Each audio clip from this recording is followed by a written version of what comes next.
Okay, welcome back to the Investigative Journal on this July 14th, 2015 day on our calendar. This is part 4 of a very brief introduction into the flat earth plane, history, research, possible conspiracies, as well as who are the co-intel people out there who've kind of got into this movement like they've got into the other truth movements, 9/11. Oh, we've seen it in when we do stories regarding microwave weaponry, etc., etc.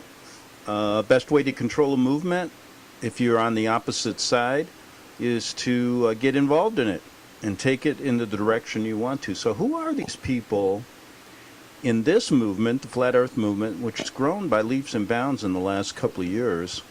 I'll play something for you tomorrow on that.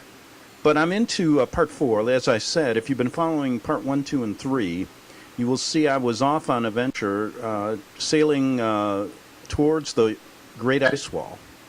And my plan was to circumnavigate it as far as I could, which is a very difficult thing to do, but what else do I have to do with my time? But prove what we really live on here. Now, what happened was, about 2 days into the journey, I was stopped by the California Coast Guard, California Fish and Game, and escorted back because I did not have. I had a couple fish on my boat that, and I didn't have a fishing license. Okay, well, they escorted me back. $575 fine. I wasn't on the air yesterday because I spent yesterday docking the boat, getting everything together, and then planning if I'm going to fight this in court or not, or just pay the ticket or not pay it and take off again. So we'll decide that, but I couldn't get on the air because I was busy doing that yesterday. And today, I wanted, since I'm on this quest, this is part 4 of this story, I thought I'd look for some information that I haven't yet presented to you, kind of in a composite nature, everything together, so that you can kind of get a brief history, research, and conspiracy. And I'm calling on someone, and I'll get you his name a little later, who has put together this quite well in an hour and 25-minute presentation. And I thought you might listen to it while I sort out things on this boat and decide whether I'm going to go back or whether I'm going to stay on land for a while and maybe get more resources before I leave again. But we're still into part 4 here, so I want to continue this week on this story because I think it's that important. And I did receive a couple emails regarding this story. One saying, doesn't the California Constitution protect fishing and hunting? Well, I haven't read it. But if it's like the Constitution of the United States, it really doesn't matter to law enforcement agencies. It might say that, or you could probably imply it or fight it, but basically you will lose because there are, just like there are restrictions to First Amendment rights, they will find loopholes in order to protect the environment and the fish from all of us gobbling eaters, useless eaters. And so really the California and U.S. Constitution will not protect you against California Fish and Game and the Coast Guard. When they tell you you have to do they'll tell you what kind of fish to catch, how many you can catch, how much it's going to cost you. And really that'll put all small fishermen out of business. And unless you've got a lobster permit or a crab permit where you can make some really good money on it. They're grandfathered in now. You can't get one from the state. There's only so many, and they're out on the open market. And a lobster permit right now, if you want to go out lobster fishing, it'll cost you a good $90,000, $80,000 to $90,000. So all those guys who had them way back when, they're worth a lot now because there are only so many. You can't get one through the state, and that goes for crab and few other. You can't. You also can't go down and dive for certain creatures without a permit. And that's delineated. If you go to their website, you will see how regulated it is. And it's an amazing proposition when you start looking at it. And try to make a living at commercial fishing. Whoa. That's a trip. But anyway, why don't I do this right now? Get back to what I was going to, part 4 of this venture. We'll continue on this, and hopefully getting a lot of good response. There's a lot more people really realizing how screwed they've been, how deceived they've been. And like this video that I'm going to play, which you can't see, but it's good to listen. It says, in the beginning, it says, why is your mind, well, how's your mind like a parachute? It's best used when it's completely open. So let's go and look at a very brief introduction into the flat earth plane, history, research, and possible conspiracy.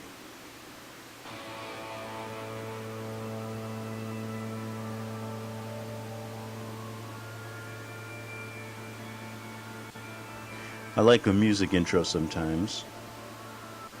It sets the mood. Oh, the guy's name's Jamie Lee. I think it's a guy. Sounds like a guy.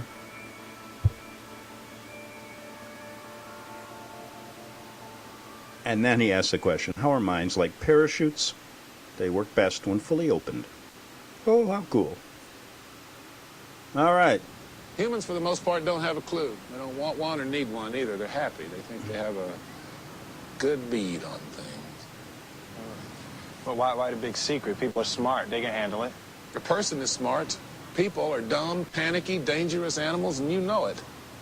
1,500 years ago, everybody knew the Earth was the center of the universe. 500 years ago, everybody knew the Earth was flat. And 15 minutes ago, you knew that people were alone on this planet. Imagine what you'll know tomorrow. As Hollywood is telling us, everyone knew the Earth was the center of the universe, and 500 years ago, everyone knew the Earth was flat. It's more like 5,000 years there was a belief in the creation and workings of our universe that traversed and paralleled similar understandings over many lands and cultures over many centuries as to an understanding and belief of a stationary round or square flat Earth with planets and stars revolving around a centered Earth. We were truly thought to be the center of all things, and we were beholding the kingdom of God inside each and every one of us. Why in this vast and important history of a much different geography and metaphysical existence, never taught or even discussed in schools or academia, it is such a huge fabric of our collective historical garment? For 500 years, we've been indoctrinated to believe mostly hidden until now Roman Catholic-based story of a universe that is heliocentric and a universe so vast and distant as to make human reference unfathomable. Just setting out to question what science and history tells us is to invite ridicule, scorn, and the deep questioning of one's own sanity. However, once one embarks to truly read and comprehend the literature available that questions the heliocentric theory of a 14 billion-year-old atheistic Big Bang Darwin round ball, whose Earth members are just one of billions and billions of central suns and solar systems traveling at incomprehensible speeds, to be even curiously examined is to get many more questions than answers. And with those that have open minds and eyes to see and ears to hear, this information can become unsettling. To save some of you from wasting your time, those that do not believe we are spiritual beings having a physical experience, the following presentation will most likely not be for you. But for all others, I invite you to take a very brief review of flat Earth history, research, and conspiracy. For some 5,000 years, until the likes of Copernicus, Galileo, and Newton came along in the 16th and 17th centuries, declaring Earth to be a globe in a heliocentric universe, nearly all civilizations believed the Earth to be flat and unmoving. The Babylonians, Chaldeans, Sumerians, Tibetans, Vedics, Hebrews, Egyptians, Scandinavians, Incans, Mayans, and Native Americans all believed in a God-divined, geocentric, Earth-stationary, plane, flat universe. Babylonian cosmology was based around a three-part universe ruled by Enlil, a heaven above, an underworld below, and a geocentric, flat, and unmoving Earth in between. Babylonians believed in a six-level universe with 3 heavens and 3 earths, 2 heavens above the sky, the heaven of the stars, the earth, the underground of the Apsu, and the underworld of the dead. The earth was created by the god Marduk as a raft floating on the Apsu. the gods were divided into two pantheons, one occupying the heavens and the other occupying the underworld. Ancient Greek Chaldeans believed in seven heavens and their crystalline spheres, encircling the earth as their center. Sumerian cosmology believed in a plurality of heavens and earths, of seven heavens, seven earths, created by seven generations of gods, the metal sky vault being made of tin. Ancient Vedic and Buddhist cosmology held that the earth was a disk consisting of four continents grouped around a central mountain, Mount Meru, like the petals of a flower. An outer ocean surrounds these continents. This view of traditional Buddhist and Jain cosmology depicts the cosmos as a vast oceanic disk, the magnitude of a small planetary system bounded by mountains in which the continents are set as small islands. Tibetans also believed in a metallic sky surrounded by an iron heaven. In Celtic mythology, the father god's skull is the dome of heaven, which echoes the Aryan idea that the sky evolved from the head of the cosmic man Purusha, and therein dwelled the earliest Vedic gods. The fear of Chicken Little comes from this ancient cosmology when Celtic leaders feared that the sky would fall on their heads. Ancient Arabics, being great mathematicians, applied their science to cosmology of seven heavens and a vast universe sustained by Allah. The ancient Norse and Germanic peoples believed in a flat earth cosmography of the earth surrounded by an ocean and a cosmic egg, with a central world tree, Yggdrasil, or a pillar, Irminsul, in the center, similar to the Tibetan beliefs. The Norse believed that in a world encircling ocean sat a snake called Jormungandr. In the Norse creation, it is stated that during the creation of the earth, an impassable sea was placed around the earth like a ring. In the Finnish Kalevala, the sky is made of the finest steel. In ancient China, the prevailing cosmic belief was the earth was flat and square, while the heavens were round. Chinese astronomers describe the heavens as spherical. Quote, "The heavens are like a hen's egg and as round as a crossbow bullet. The earth is like the yolk of the egg and lies in the center." Yin-yang symbolism representing the circle in the sun and the moon above.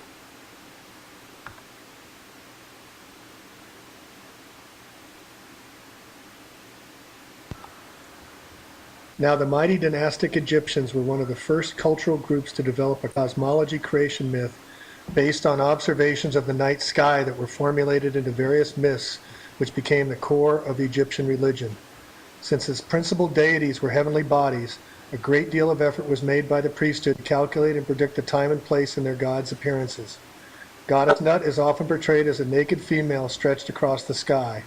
The sun god Ra is shown entering her mouth, passing through her star-speckled body, and emerging from her birth canal 9 months later. Thus, Ra becomes a self-creating god, and the universe can therefore be understood as self-creating and eternal.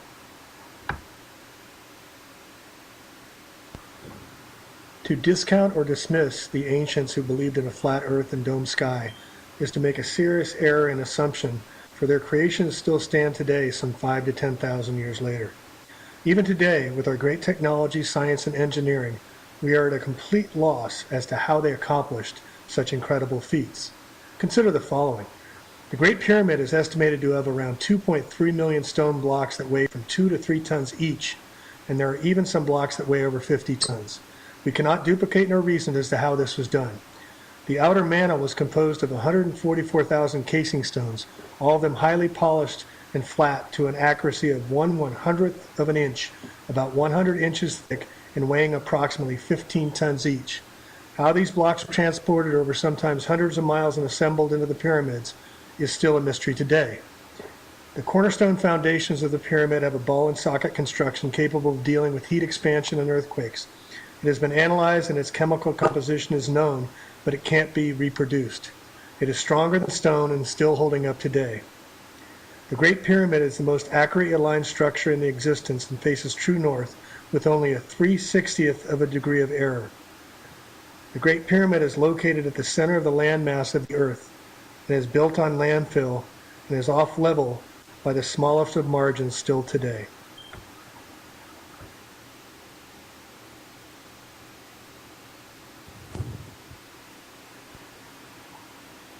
In each of the ancient Mayan, Incan, and Native American cosmologies, the universe was encompassed by the sky, earth, and underworld as well. Each viewed celestial bodies as living beings that influenced man and could be affected by them. Each held the belief that people came from the earth and dwelled in the center of the universe. The universe of the Maya was centered on a tiered pyramid and rested upon a crocodilian cosmic sea. 4 sacred beings supported the dome of heaven, illustrated as a 2-headed dragon, which had a body as a sky band of celestial symbols. It is arched over the moon goddess, who is holding the rabbit discerned in the moon's face, and a skeletal Venus, and a sun god. The king of the Incan people believed he was the son of the sun, and the cosmos was centered on the Sun Temple at Cusco, Peru. Milky Way blended into the underworld and brought dark, fertile mud to the sky upon its return, which formed the patches that resemble animals. The sun is portrayed as a male god, and the moon as a female. The Navajo cosmos was portrayed as a sand painting. The first hogan, or level, was built in the place the ancestors emerged from and traveled through 3 previous worlds before arising from a hollow reed into this glittering place. The 4 quarters of the world is characterized with color, holy mountain, time of day, and a sacred person. The rainbow god is a guardian, and the sky sparkles with constellations of the Milky Way, symbolized by a band of crosses.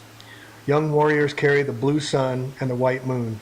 Beyond the sky is a land in which the big yellow wind and big red thunder rule. The world turtle, which is also referred to as the cosmic turtle or the divine turtle, is of a giant turtle or tortoise supporting or containing the world. The theme, which is similar to that of the world elephant and world serpent, we see occurring throughout Chinese, Vedic, and ancient American mythology. In the Cheyenne tradition, the great creator spirit Maheo needs some mud he takes from the coot's beak until it expands so much that only the old grandmother turtle can support it on her back. In the Mohawk tradition, the trembling or shaking of the earth is thought of as a sign that the world turtle is stretching beneath the great weight that she carries. Indians of North America use combs made of tortoiseshell to signify the margin between life and death. According to their beliefs, the cosmic tree emerges from the spine of the tortoise. The 13 shapes of the turtle's back also represented the 13 phases of the moon. In Chinese mythology, the creator goddess Nua cut the legs off the giant sea turtle Ao and used them to prop up the sky after Gong Gong damaged the Bazao mountain that had previously supported the heavens. Mount Kailash in Tibet is the physical embodiment of Mount Meru. For the Buddhist and Hindu people, it was created by the god Indra when a huge herd of flying elephants had displeased him. So he punished them by cutting off their wings, and he turned them into the Himalayan mountains.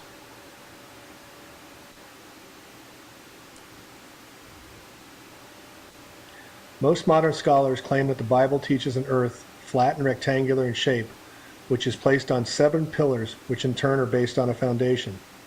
Samuel Rowbotham, founder of the modern flat earth movement, cited 76 scriptures in the last chapter of his monumental second edition of Earth, Not a Globe. The Bible is a composite work over time, so there is no priori reason why the cosmology assumed by its various writers should be relatively consistent, but it is. The Bible is, from Genesis to Revelation, a flat earth book. The Genesis creation story provides the first key to the Hebrew cosmology. The order of creation makes no sense from a conventional perspective, but is perfectly logical from a flat earth viewpoint. The earth was created on the first day, and it was without form and void. On the second day, a vault, the quote firmament of the King James Version, was created to divide the waters, some being above and some being below the vault. Only on the fourth day were the sun, moon, and stars created, and they were placed in, not above the vault. The vault of heaven is a crucial concept. The word firmament appears in the King James Version of the Old Testament 17 times, and in each case it is translated from the Hebrew word rakia, which meant the visible vault of the sky. Daniel 4:10-11, the king, quote, saw a tree of great height at the center of the earth, reaching with its top to the sky and visible to the earth's farthest bounds. This same depiction of a central flat stationary earth with a central tree is found in many other cosmological beliefs throughout history.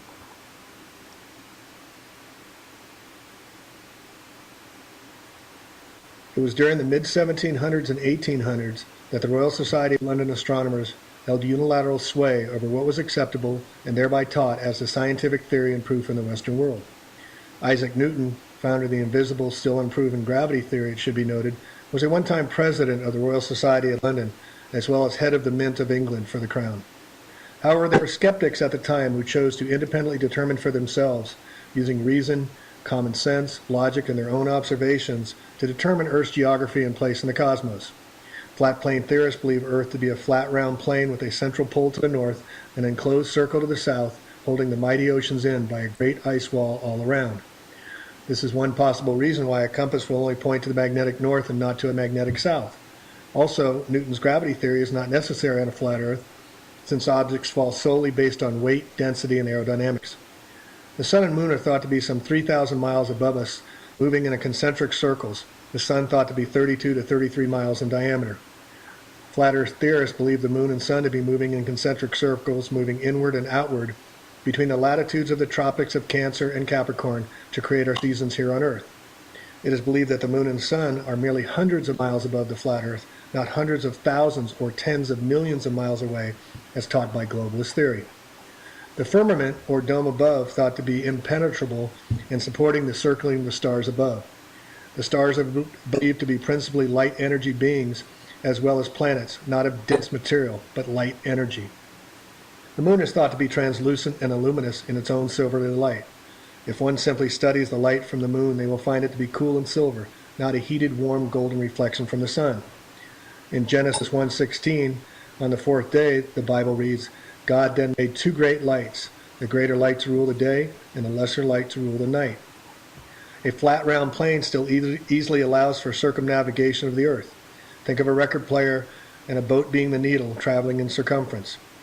To help change perception of Earth being a globe and not a flat plane, the journey of Christopher Columbus's fear of sailing off a flat Earth was created, only to find that it was a globe. This was sold and taught in schools for generations to this day, when in fact, Columbus never even set foot on the American continent and only got as far as Haiti on his first journey. Here is a very interesting take by Irish scholar Michael Tazarian as to the makeup and possible reason for the firmament above. And if you're into people like Nazim Haramein, the great physicist scientist, he's even talked about the fact that the sun is a black hole by which you do the time travel. Right? So they may have needed to get out when they got out, etc., etc., etc. There may be all sorts of reasons. But they knew that just in case these beings do exist on Earth, that they're there, they erected what is known as an etheric barrier around the Earth, around our Earth. And the magnetic key of that is the Moon. And it's still there, by the way. And that is why no man has ever gone beyond the Moon. You can go to the Moon, but you can't go beyond it, and you never will. They can send a machine out there. Doesn't it interest you that they still haven't gone out there as a human form? This is something that's been held from us. You can't. There's a barrier of energy up there around our Earth that's of an esoteric nature. It involves technology, yes, but a technology of an extremely advanced nature that even these aliens probably couldn't crack or get out. So this Earth was in quarantine. If you read C.S. Lewis, he goes into all of this about Earth being quarantined. And the name that he has for our planet is called Fulcandra, the silent planet. It has to be quarantined off from the rest of the 9 planets, because planets are not really material bodies, they're intelligences of a kind. And our planet is under quarantine, so this Armageddon, this inner war, can take place in sequestrament. Okay, just like you quarantine a sick patient. Do you believe Investigations into flat Earth theory versus globalist theory. One finds that the globalists over the years have used the word apparent a lot to tell you that what you are seeing is not what is really occurring in the cosmos. Since this is a 500-year-old story, many of the explanations by the astronomers and scientists as to distance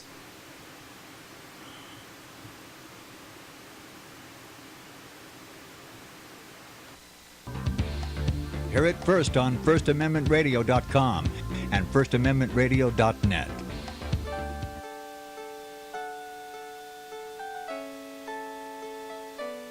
The program you are listening to is 100% sponsored by you, the listener, on this First Amendment Rights Media channel.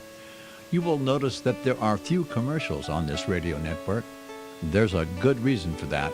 Corporate advertising dollars come with strings that limit program content. So without your help, these programs cannot continue on internet or our several affiliates. If you benefit by the educational law programs, we ask you to give. If you are admonished or nurtured by the Bible and ministry programs, we ask you to give. If some voice a cause that you are passionate about, we ask you to give. If you believe in any of these, we ask you to support them as you would a missionary on a continual basis, as if giving a tithe for missionary radio. These programs are not commercially viable and must be supported by those faithful to the cause of truth. Look for the button to sponsor your favorite programs at our listen and schedule pages on the internet. Then, when you subscribe, we will send you the last quarterly MP3 CD of that program immediately, and continue to do so with each new quarter. We will also give you unlimited archive access to all of our programs. We're asking you to give much less than a tithe, so that you may also send support directly to a particular program host, cause, and anywhere else the Spirit may lead you. Do all to the glory of our God and Creator, for His holy nation, the only kingdom that will last forever. Thank you for listening.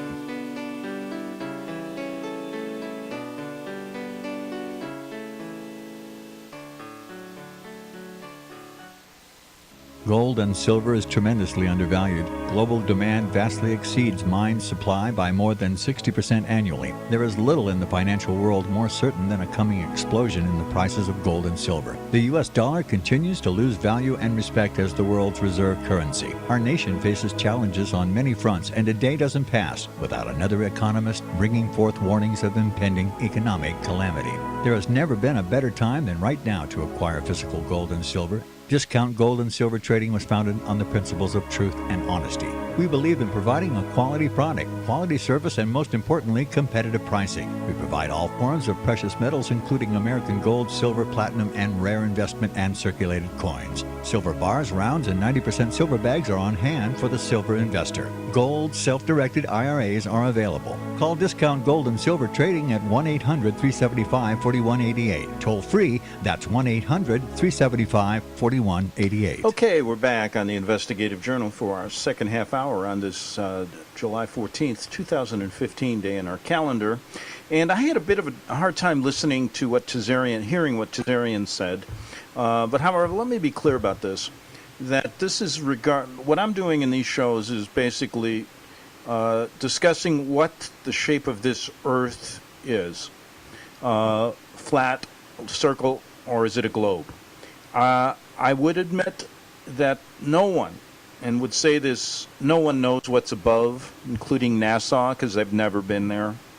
No one knows really what's in the earth past, we've said that we've gone 8 miles down.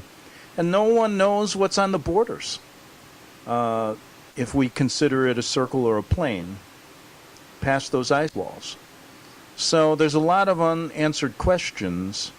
So I think it's good that we hear all the people, even if Tazarian's little rant there was, I probably shouldn't even call it a rant, but his little speech there, from what I could hear, was a bit,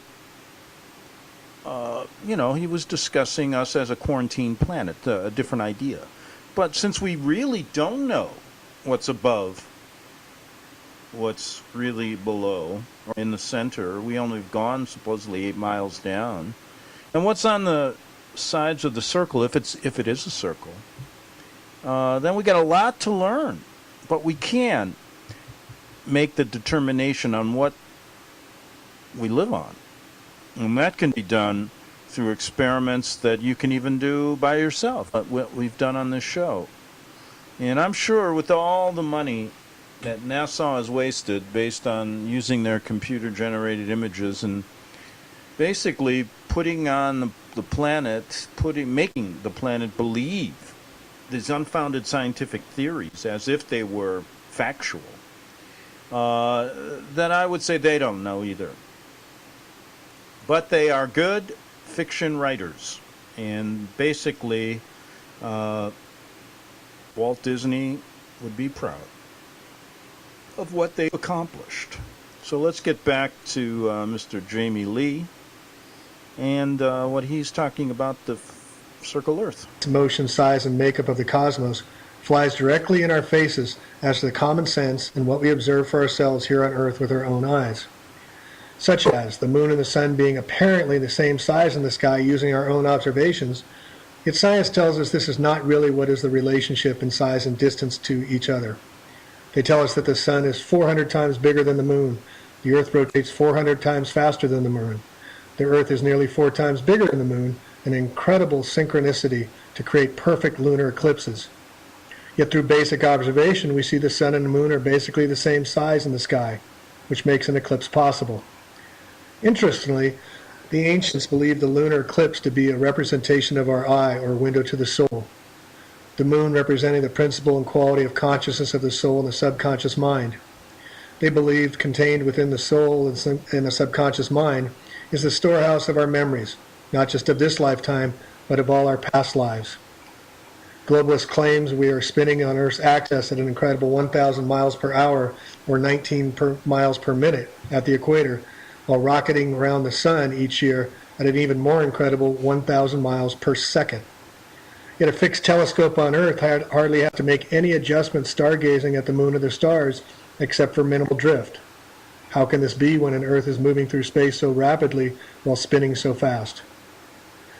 Measurements of Earth's curvatures using basic spherical geometry are quite easy to determine the angles of a round ball Earth as to how much feet or miles of change would be occurring.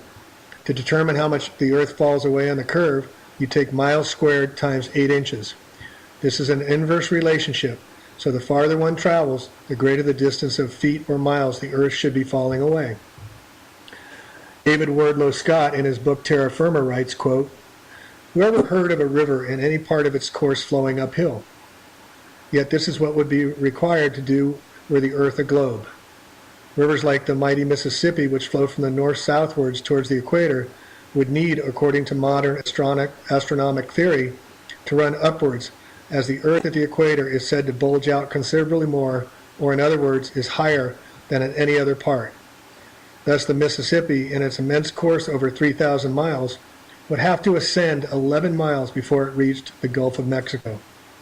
Water seeks its own level, and never do we see oceans go uphill or downhill, which would have to be the case if we were living on a sphere, as the heliocentrists claim we are." Another very easily verifiable point to that we are living on a flat Earth and not a globe is the Sala de Uyuni salt flats of Bolivia, the flattest place on Earth. It is 100 miles long by 84 miles wide and should have a drop of some 12 miles over its entire length, yet measurements show its total elevation change to be less than 3 feet over its total length, thus disproving a round ball Earth but a flat Earth. Renowned Greek philosopher Aristotle believed in a geocentric Earth, but questioned whether the Earth was truly flat or a sphere. He had 3 basic questions from his observations. The first question, the disappearance of a ship as it sails over the horizon, the hull vanishing first and the mast and the rigging last, and the reappearance of an approaching ship in reverse order. What Aristotle failed to comprehend is what is called the law of perspective. When viewing to a distance, objects will converge towards the center line, and the viewpoint in the bottom will disappear over the horizon before the top. This is why ships' hulls disappear on the horizon before the masts. Aristotle's second observation was the curving shape of the Earth's shadow on the moon during an eclipse. An eclipse is when the Earth moves in line with the moon and the sun. All 3 must align to create the eclipse.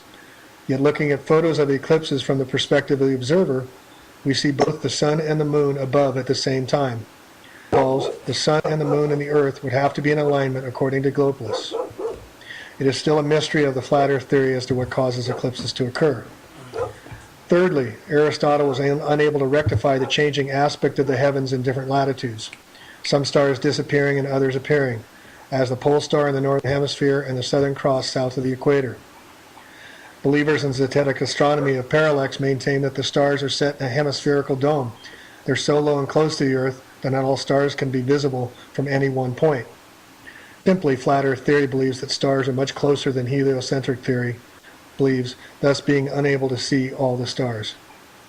It is interesting that when sailors began reporting in the 1800s to see the North Star some 23.5 degrees below the equator at the Tropic of Capricorn, science conveniently developed the 23.5 degree Earth tilt of the Earth to explain the empirical evidence as well to explain seasonal change in a round ball model. Heliocentrist linchpin theory is based on Newton's 3 laws of gravity postulated in the mid-1700s as an unseen, unknowable force that holds us all to Earth like Velcro along with our mighty oceans. And remember what Mark Twain said. He said, it's really easier to fool people than to convince people they've been fooled. And he'd be proud of Nassau when he said this quote, "Never let the facts stand in the way of a good story." The name gravity is derived from the Latin word gravis, which means heavy or having weight, while Newton's law of gravitation is defined as, quote, that mutual action between masses, end quote, which simply excludes weight as being part of the equation. Consider the extraordinary properties of gravity according to the globalists. As previously stated, the Earth is said to be spinning at 1,000 miles per hour at the equator on its axis, as well as orbiting around the sun at some 533 million miles, which means we would be traveling at 68,000 miles per hour, or over 1,000 miles per second. While in addition, our solar system is trucking around the Milky Way at over 500,000 miles per hour. Yet we never ever feel even a whiff or a breeze from such rapid motion and velocity. We are said, along with our oceans, to be Velcro to the Earth, yet clouds and butterflies can float in any direction it wishes. We can raise our hands and jump in the air, defying gravity whenever we wish. Now here's something I thought about, and somebody else had mentioned this before, and it just popped into my mind. They say that, for example, if you consider the Earth a globe, and then you look at Average Joe living in Australia, he's held on to the globe. He's backwards, right? He's down, his feet are up, and he's held on to the Earth by gravity. But now take a balloon, okay, and blow the balloon up, and then take a little piece of paper and pretend that's Average Joe from Australia. Now try to keep that paper on the bottom of the balloon. It won't stick. Now where's gravity there? I don't understand that. Do you?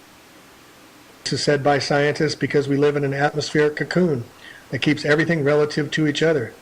This makes no sense at all when given even a little bit of thought.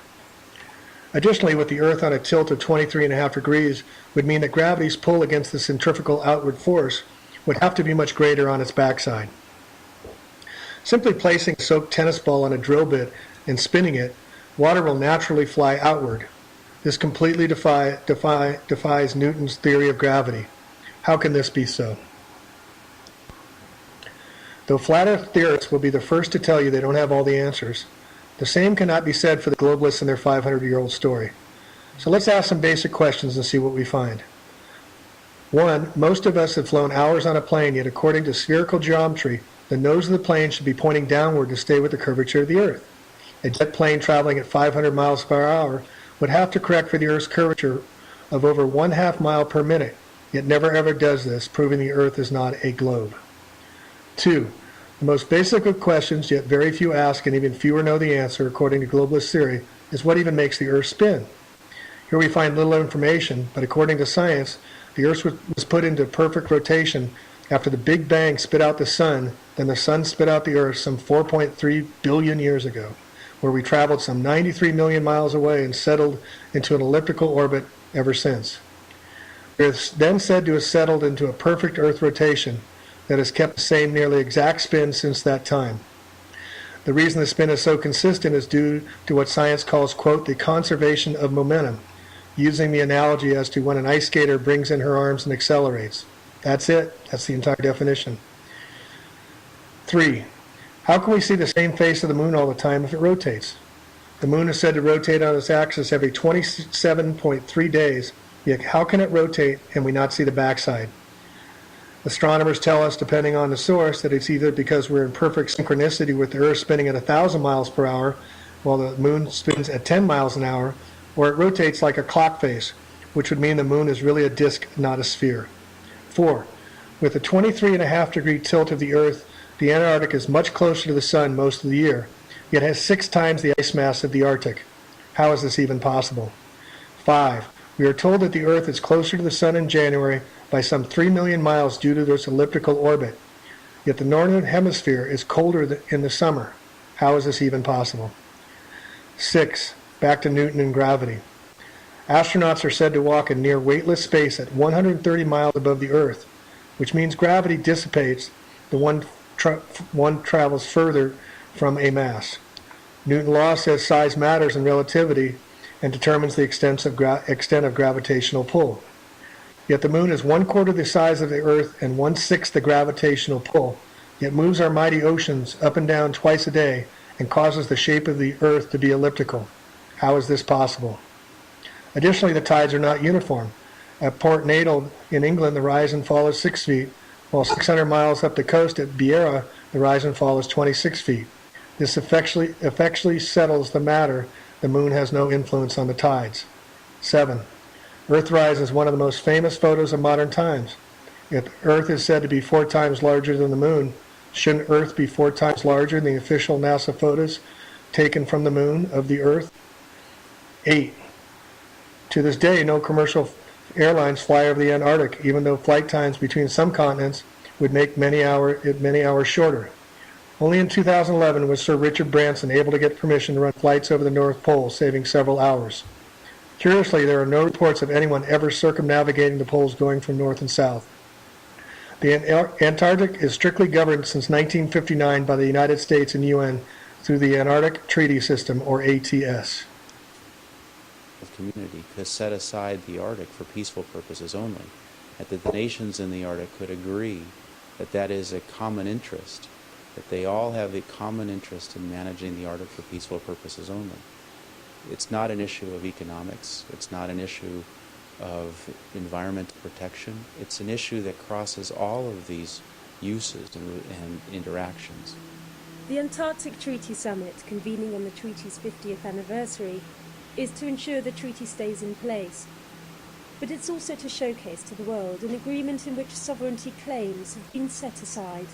The lesson from the Antarctic Treaty is it matters not what your political system is, and it doesn't actually matter what your culture is, because there are some fundamental principles about the way in which people want to live that can actually underpin the way in which governance functions for the common good. And the Antarctic Treaty is the best example that we've had so far of how to work together. Today, and really, what he's saying, if you didn't catch that, it's the volume sometimes that he gives me I can't change. But the Antarctic Treaty is really the best example to prove the world is staged. It is controlled by private organizations. There is no sovereignty. All these countries agree to something, but yet we go to war. That proves wars are staged. And that's why you never hear anything about this. Ask your senator or congressman and see what they say, just for the fun of it. in the major challenges for civilization, climate change, depleted resources, and not national but global issues, there's ever-increasing pressure to find a new model for governance. The Antarctic Treaty could be it. The question is, what's happened since then within the treaty system? Now, one of the provisions in the treaty under those environmental protocols deals with tourism. And I want to talk to you a little bit about that, because we are all going to be directly affected by that. As I said to you earlier, the area of the Antarctic Treaty that covers is any area south of 60 degrees south. So when this ship reaches that location, we are covered under those provisions. This ship cannot burn heavy fuel south of 60 degrees. This ship cannot carry heavy fuel south of 60 degrees. So the captain and the engineers have calculated very carefully how much heavy fuel they have on board, and they will be burning that off before we get south of 60 degrees. When we are south of 60 degrees, please, no food on the outside decks. You saw some pictures of birds earlier. If the birds come in, if you're out on the deck with food, and that bird comes in, you're in violation of the Antarctic Treaty under the U.S. laws, because this company operates from a U.S. company, so they have a permit from the Environmental Protection Agency to come here. No waste over the sides. So please be careful if you're outside with a container with your coffee lid on it, please. Be careful the wind that doesn't get blown off. No smoking on the outside decks when we're south of 60 degrees. 9. The Statue of Liberty in New York stands 326 feet above sea level and on a clear day can be seen as far as 60 miles away. How can this be when basic spherical geometry says it should be some 2,074 feet below the horizon? This once again proves the Earth is not a globe. And 10. Why have geocentrists never corrected the use of incorrect language to describe a spinning globe, Earth, traveling around a central sun over the centuries?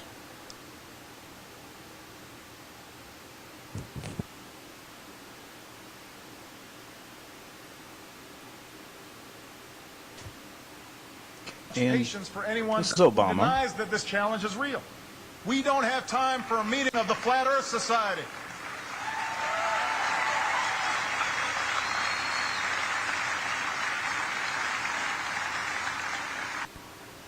As stated previously, most of the 7 billion people on this world are absolutely clueless as to flat earth theory going back thousands of years.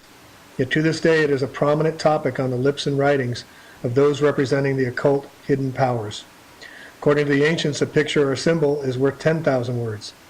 Here we see flat earth imagery in the emblems and logos of governing agencies, including a Southern Circle ice wall, as in this, the Department of Defense's logo. And we see flat earth with surrounding Antarctic ice on the official computer-generated maps from NASA. And we even see the United Nations flag with its telling Freemasonic nomenclature embedded in the outer laurel wreath surrounding a flat earth, for those with eyes to see and understand what is really going on here. We see their acknowledgement of a flat earth, such as in the New York Times bestseller book by Thomas Friedman, a New York Times writer and Council of Foreign Relations member. We also see it in the music industry. Thomas Dolby, founder of Dolby Sound, has it on his album cover.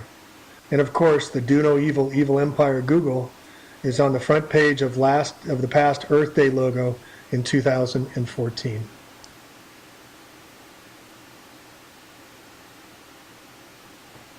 Now we can play a little game here. Why don't we do this right now? And New World Order word games. Plane, P-L-A-N-E, equals flat surface, joining 2 points to a hole. Plane it, planet, equals a celestial body moving in an elliptical orbit around a star. All right. NASA signal. I'm going to show you in your mind's eye.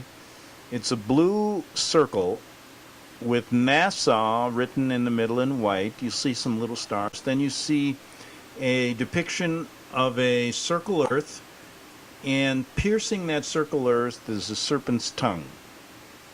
Now, what does that tell you? It will be expanded upon in more depth a little bit later. The powers that run NASA are also the same powers that run our historical institutions, governments, and modern religions. They are all sun occult practitioners. This is why... Yeah, and you look at the IHS signal, you know, the sun, that's a good symbol of the Catholic Church. Incredible, isn't it? The story was changed when books first started being made available to the public in the 15th and 16th centuries. Here we see the emblem of an Apollo mission with the sun most prominently displayed, with the sun god Apollo riding his chariot and horses to a much less prominent moon mission. NASA's history dates back to October 1st, 1958, when it was founded, and from the beginning and 25 years hence, one Werner Magnus Maximilian Farah von Braun ran NASA's Saturn rocket program from the first Mercury missions through the alleged Apollo missions to the moon. Just as NASA was beginning to be developed to allegedly counter the Russians, who were said to be the first in space, resulting in the Great Space Race, von Braun had plenty of time to go to Hollywood and collaborate with Paramount Pictures and Walt Disney to sell space travel to the public. Man in Space was the pre-programming of the public to accept vast sums of expenditures to counter the Cold War evil empire. It is common knowledge that before coming to NASA, von Braun was the wunderkind leader of the V-2 or Vengeance 2 rocket program for the Germans during World War II.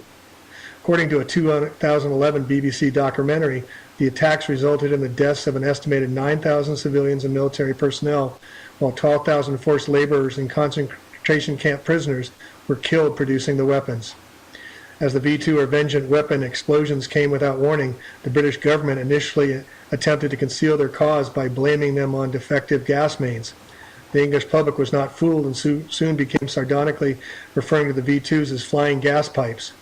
The Germans themselves finally announced the V2 on November 8, 1944, and only 2 days later did Winston Churchill inform Parliament and the world that England had been under a rocket attack for the last few weeks, unquote. After these deadly results, British intelligence leaked falsified information implying that the rockets were overshooting their London targets by 10 to 20 miles. Von Braun entered the U.S. illegally through military and U.S. government channels, along with hundreds of other German-known Nazis after World War II, with the help of Vatican-issued passports, where they followed the so-called Vatican rat lines down to South America and then into the U.S. under Operation Paperclip in the early 1950s. Okay, we'll stop right there because we're running out of time, but we'll come back tomorrow with part 5 of the Flat Earth Theory, or we'll call it the Circle Earth Theory to make it more palatable. But anyway, quite interesting. You know, we've done stories in the past, many stories about Operation Paperclip, the Nazis being helped to come to America and other places by the Vatican, and all of that Vatican intrigue that we're putting on the shelf right now for a little while, but you will see in the end that the Vatican is also deeply involved in this story as well. Back tomorrow on the Investigative Journal.